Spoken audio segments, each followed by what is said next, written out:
148 000 euros. C'est ce que déclare en moyenne un chirurgien-dentiste libéral en France chaque année. Impressionnante, non? Attends, on n'a pas fini. Parce que ce chiffre, c'est le brut. Avant les charges. Et les charges, chez un dentiste, c'est un monde à part. Le loyer du cabinet, le matériel, l'assistante, le labo de prothèse, l'URSSAF, la caisse de retraite. Quand tu enlèves tout ça, il reste entre 55 000 et 85 000 euros net par an. Soit entre 4 500 et 7 000 euros par mois. Déjà plus le même effet. Mais c'est là que ça devient vraiment dingue. Avant même de gagner un centime, le dentiste a bossé 6 ans minimum sur les bancs de la fac.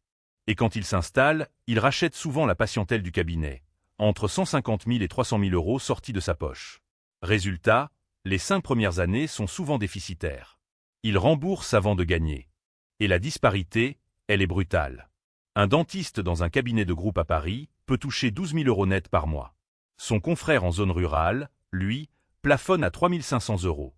Pour le même diplôme, les mêmes gestes, le même dos courbé toute la journée. Alors, toi, tu ferais 6 ans d'études et 200 000 euros de dette pour 3 500 euros par mois? Un gars de 24 ans sort d'un bootcamp de 6 mois, pose son CV et décroche 38 000 euros bruts à sa première embauche. Soit environ 2 950 euros net par mois. Dès le premier jour. Maintenant écoute bien ce que gagne en face de lui le prof de Cagne. Tu sais, le prof de prépa littéraire. Celui qui a passé entre 5 et 8 ans de sa vie à préparer un des concours les plus sélectifs de France. L'agrégation de lettres. Taux de réussite, 3% des candidats. 3%. Il corrige en moyenne 80 copies détaillées par semaine pendant les examens blancs. Son service officiel, c'est 15 heures de cours. Mais en réalité, il dépasse les 60 heures de boulot hebdomadaire. Préparation, correction, recherche. Et c'est là que ça devient dingue. Ce professeur agrégé, avec toutes ses heures sup, il touche entre 3 200 et 3 800 euros net par mois. Pas mal. Sauf que le développeur junior, lui, atteint 4 000 euros net au bout de seulement 3 ans. Sans concours, sans thèse, 180 copies à corriger le week-end. Juste 3 ans d'expérience. Alors la question elle s'impose d'elle-même. Toi, tu ferais lequel de ces deux métiers? Tu rêves de piloter des avions et tu t'imagines rouler sur l'or. Voilà ce que personne ne te dit. Un copilote débutant sur ATR 72 dans une compagnie régionale française, HOP, Chalair, Twinjet, il touche entre 2 000 et 2 400 euros net par mois. C'est à peine plus que le salaire médian en France. Et encore, faut d'abord payer la formation. La qualification type rating sur ATR, c'est entre 25 000 et 40 000 euros. Souvent à ta charge.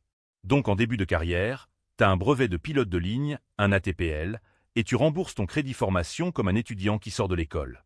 Certains cumulent un job annexe le week-end pour y arriver. Pour le même brevet, le même diplôme, les mêmes compétences techniques. Et c'est là que ça devient vraiment dingue. Un commandant de bord long courrier chez Air France, lui, il peut toucher entre 8 000 et 14 000 euros net par mois. Soit jusqu'à 7 fois plus. Pour être commandant de bord en régional, il faut en moyenne 7 à 10 ans. Et là t'arrives enfin à 4 500 euros net. Un beau salaire, oui. Mais l'écart avec le long courrier reste vertigineux. Même brevet, même responsabilité sur les passagers, mais pas le même cockpit, pas le même compte en banque. Alors la vraie question c'est celle-là. Toi, tu ferais des années de galère et 40 000 euros de dette pour piloter? Dis-moi en commentaire. 20 000 euros par jour. C'est ce que peut facturer un réalisateur de pub expérimenté en France. Par jour. 10 tens. Par jour de tournage. Sur le papier, le mec est millionnaire en 3 semaines. Mais attends, parce que la réalité, elle est beaucoup plus cruelle que ça. Déjà, ce réalisateur, il ne tourne pas tous les jours. Loin de là. Entre 15 et 25 jours par an. Maximum. Le reste du temps, il prospecte, il pitch, il attend des clients qui ne rappellent pas. Ensuite, sa boîte de production, elle bouffe tout. Équipe, matériel, assurance, entre 60 et 70% du chiffre d'affaires part en charge. 60 à 70% envolé. Et c'est là que ça devient dingue.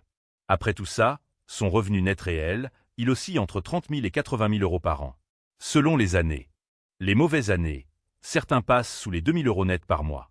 Moins qu'un employé en CDI débutant. Le truc, c'est qu'ils sont moins de 400 réalisateurs actifs dans toute la France. C'est un métier ultra fermé, ultra précaire, où le chiffre affiché sur la facture n'a presque rien à voir avec ce qui atterrit sur le compte. Alors je te pose la question, toi, tu signeras pour 20 000 € la journée, si derrière tu peux finir le mois à 1 500 €? 1 550 € net par mois. C'est ce que touche un agent cynophile en sécurité privée en France. Un mec qui se lève à 4 heures du mat', qui bosse dans des aéroports, des entrepôts, des événements blindés de monde, avec un chien dressé qui vaut parfois plusieurs milliers d'euros. Un duo professionnel. Une responsabilité de ouf. Et pourtant, 1 550 €. Pas un centime de plus qu'un agent de sécurité classique. Même coefficient, 150, selon la convention collective. Peu importe que tu gères un animal, que tu sois responsable de sa vie, de ses réactions, de ses erreurs. Mais attends, parce que là, ça devient vraiment dingue. Dans beaucoup de contrats, l'entretien du chien, la bouffe, le veto, l'équipement, c'est à la charge du salarié. Entre 200 et 400 € par mois qui partent direct de ta poche.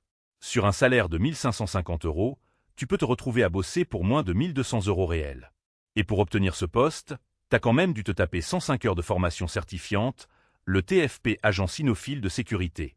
Donc, formation longue, animal à charge, responsabilité doublée, pour le même salaire qu'un agent sans chien. Toi, tu ferais ce métier pour ça? La personne qui décide si tu mérites une augmentation, elle gagne souvent moins que tu ne l'imagines. Un DRH en PME, en France, c'est entre 3 200 et 4 500 € net par mois. Même diplôme que son collègue du CAC 40. Bac+5, Master RH, Sciences Po, École de commerce. Identique. Mais le mec en grande boîte, lui, il dépasse les 8 000 € net. Soit presque le double. Pour la même formation. Et en PME, t'as pas juste un boulot. Taz Carter. Paie, recrutement, formation, relations sociales, tout ça sans équipe, souvent seul dans un bureau. C'est le couteau suisse de la boîte, sauf qu'on lui paie le prix d'un couteau basique. Et c'est là que ça devient dingue. 68% des DRH de PME sont des femmes. Et selon l'étude Andrage de 2023, elles gagnent 12% de moins que leurs homologues masculins à poste strictement équivalent. 12%.